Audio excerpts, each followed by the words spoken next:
Penguin Random House Audio presents The Power of Nunchi, The Korean Secret to Happiness and Success by Euny Hong. Read for you by Jackie Chung. The world is full of obvious things which nobody by any chance ever observes. The Hound of the Baskervilles, Arthur Conan Doyle. Chapter 1. What is noon-chee? Noon-chee, I measure, or the subtle art of gauging other people's thoughts and feelings to build harmony, trust, and connection. Let's imagine you have just started a new job at a big company, and you're invited to a party where you want to make a great impression. When you walk into the room, everyone is laughing a bit too hard at the not particularly funny joke of an older woman you've never seen before. Do you A. Step in with a really funny joke, definitely much better than the one you just heard? Your new colleagues are going to love this. B. Laugh along with the others, even though it's not very amusing. C. Find a tactful moment to introduce yourself to the older woman, who you've correctly assumed must be the head of the company. If you chose A, you seriously need to work on your noon-chee. If you chose B, good work. You read the room correctly and picked up the right cues from your new colleagues. If you chose C, congratulations. You're already on your way to mastering the power of noon-chee. Noon-chee is the Korean superpower. Some people even go so far as to say it's how Korean people can read minds, though there's nothing supernatural about it.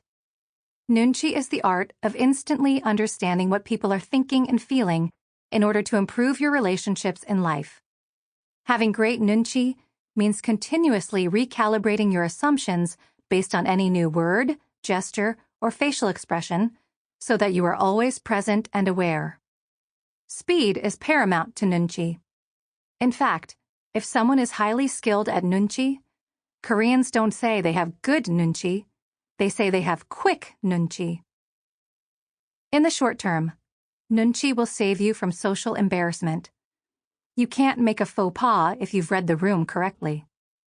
In the long term, noon-chee will make the waters part for you. People will open doors that you never even knew existed. Noon-chee will help you live your best life. There's an old Korean expression about the power of noon-chee. If you have quick noon-chee, you can eat shrimp in a monastery. Admittedly, this makes no sense until you understand that traditional Korean Buddhist monasteries are strictly vegetarian. In other words, the laws bend to your will. Everyone can improve their lot by honing their noon-chee. You don't have to be privileged, know the right people, or have an impressive academic pedigree. In fact, Koreans refer to noon-chee as the advantage of the underdog for just those reasons. It's your secret weapon, even if you've got nothing else.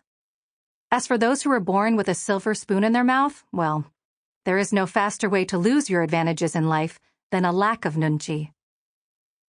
As Koreans say, half of public life is about noon-chee.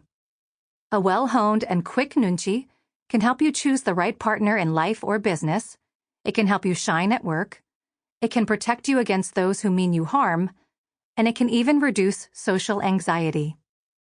It can make people take your side even when they aren't sure why. Conversely, a lack of noon-chee can make people dislike you in a way that is as mysterious to them as it is to you. So if you're thinking, oh dear, not another Eastern fad, I've already thrown away half my clothes thanks to Marie Kondo. First of all, it's not a fad. Koreans have been using noon-chee to evade or overcome more than 5,000 years' worth of slings and arrows. You need only look to recent Korean history to see noon-chee at work. The country went from third world to first world in just half a century. Only 70 years ago, after the Korean War, South Korea was one of the world's poorest nations, poorer than most of sub-Saharan Africa. To make matters worse, it had no natural resources at all. Not a drop of oil, not an ounce of copper.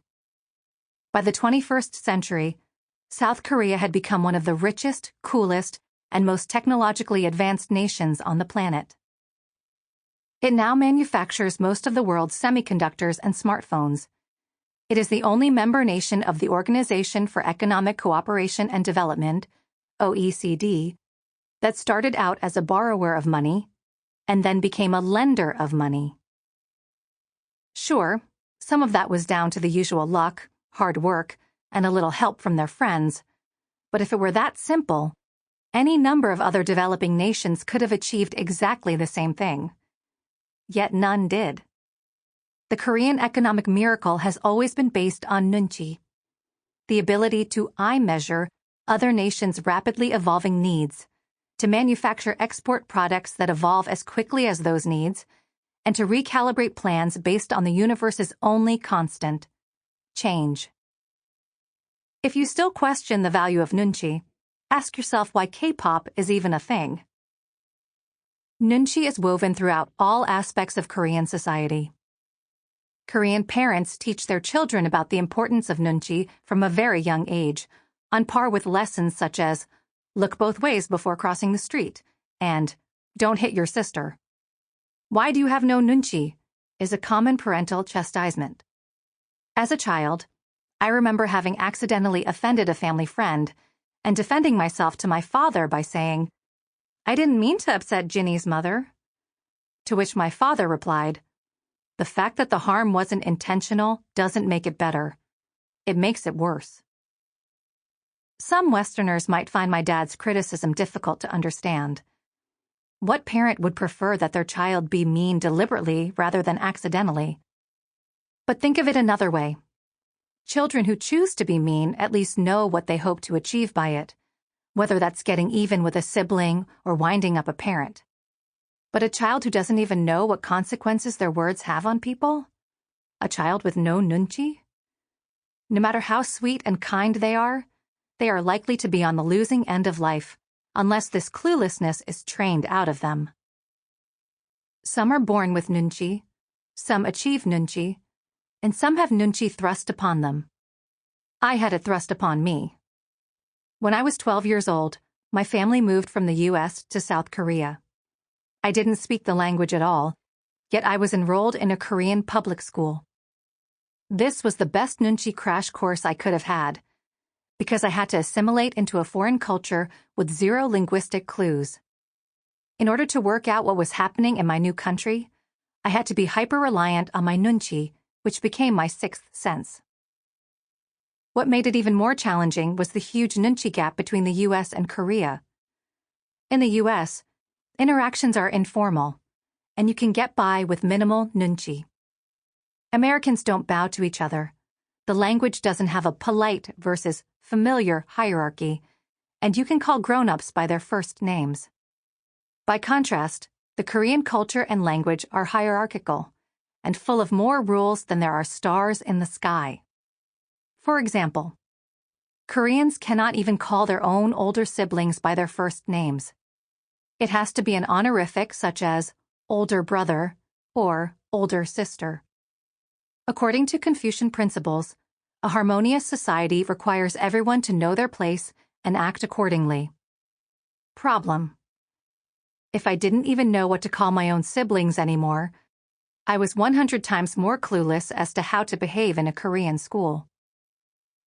I had no lever to pull, except for watching what the other school kids were doing. That's how I learned 2 cardinal rules of noon-chee. 1. If everyone is doing the same thing, there is always a reason. I had no idea how to stand at attention or at ease.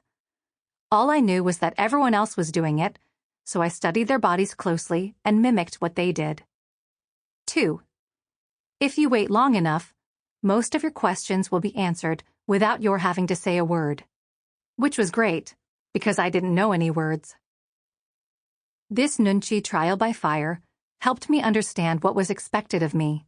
It opened my mind up to love learning, and it also made the teachers and students more patient with me.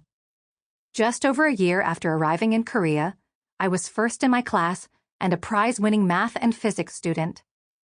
Within 18 months, I was elected class vice president Sample complete. Ready to continue?